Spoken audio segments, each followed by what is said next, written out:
میرے آقا وہ عظیم ہستی ہے جس نے ذروں کو ملا کر صحرا کر دیا اور قطروں کو ملا کر دریا کر دیا، جس کے نام لیوا مشرق سے مغرب تک پھیلے ہوئے ہیں، جس کا نام ہر وقت بلند ہوتا رہتا ہے، جس نے اسلام جیسا مبارک دین دیا، جس نے قرآن جیسا عظیم تحفہ دیا، جس نے جہاد جیسا مختصر ترین راستہ دیا، جس نے عرب کے وحشیوں کو انسانیت کا تاج پہنایا، جس نے افریقہ کے حبشیوں کو زمانے کا امام بنایا، جس نے حضرت ابو بکر کو صدیق، حضرت عمر کو فاروق، حضرت عثمان کو سخیوں کا سردار اور حضرت علی کو حیدر کرار بنایا، جو عرب و عجم کا بادشاہ ہے، جو کونین کا تاجدار ہے۔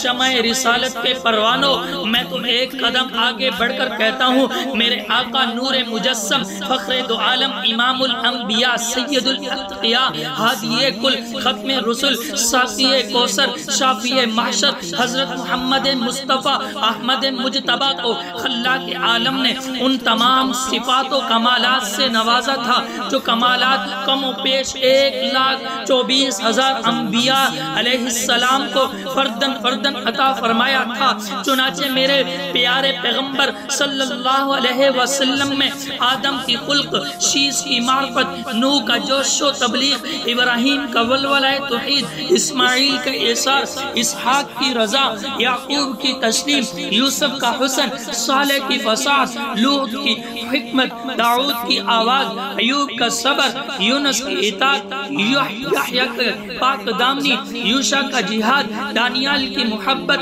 الیاس کا وقار، موسیٰ کا جلال، ہارون کا جمال اور عیسیٰ کا زہد و تقوی جیسے عظیم الشان اوصاف و کمالات آپ کی ذات مبارکہ مطہرہ منورہ میں بیک وقت یکجا کر دیے گئے تھے۔